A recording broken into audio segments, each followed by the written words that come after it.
We spent a lot of time flushing out our keyframes, and our animation is starting to look really, really good. It looks like our character is really walking from the left side of the screen to the right side of the screen. Our goal, however, is to create a loopable animation. And the illusion that we've created, while really neat, isn't loopable. You can see when the timeline, or when the playhead gets to the end of our timeline, it goes back to the beginning, and it puts our drawings back at where they started from, which isn't what we want. We want it to look like our character is walking on a treadmill, kind of infinitely, as if they're just kind of walking forever and ever and ever in the same spot, like on a treadmill. So we have some additions and some edits inside of our keyframes and our drawings to get the illusion that we're after.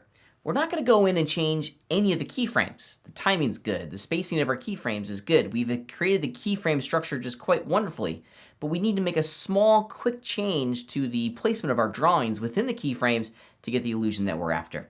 Let's stop the animation and go back to my contact frame. The contact frame is a good place to start because in my drawing, it's kind of generally in the middle of my composition, generally in the middle of my animation itself, which is what I want.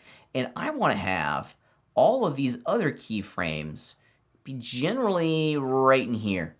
Now, if we just move all of the strokes that are associated with this keyframe back, we're not going to change the pose. So if we're careful, this will go pretty fast. So the first one's done. Let's go to frame 4. I got my onion skinning turned on, and really all that we need to be really sure of is that we see the location of that first frame. So let's just go over into our animation layer properties, and keyframes before, that's the value that we want the most. And I'm going to turn this up. I'm going to turn this up quite high, so even when we're on the last keyframe, we're still seeing that back one. Yeah, that's good. Keyframes after we don't care so much about, because we're going to walk through this individually. And just to make it easy for us to see, yeah, there we go. All right, so here is the drawing on frame 4. I'm going to go into my stroke selection menu. I'm in the edit mode and grab all the strokes that are on this layer. And I'm going to grab them and then immediately hit the X key on my keyboard so I can move this back. Now I'm going to move it back and so that the body is generally kind of in the same spot as the contact pose. Let's do it again. Let's go forward. I'm going to grab all the strokes on the passing pose, grab, hit the X key. I'm going to put it so the body is generally kind of in there.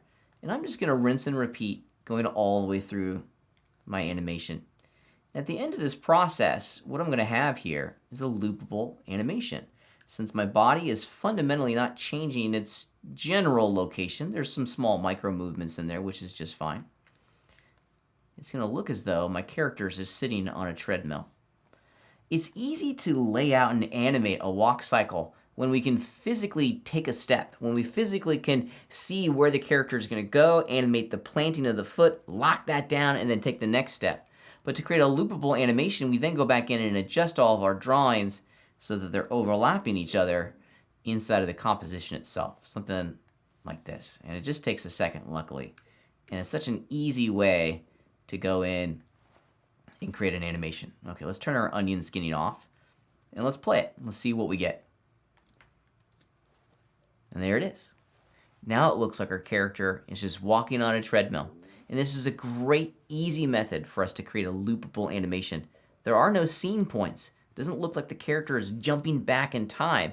It looks like he's just walking infinitely in this one exact spot. Congratulations on making your first loopable character animation.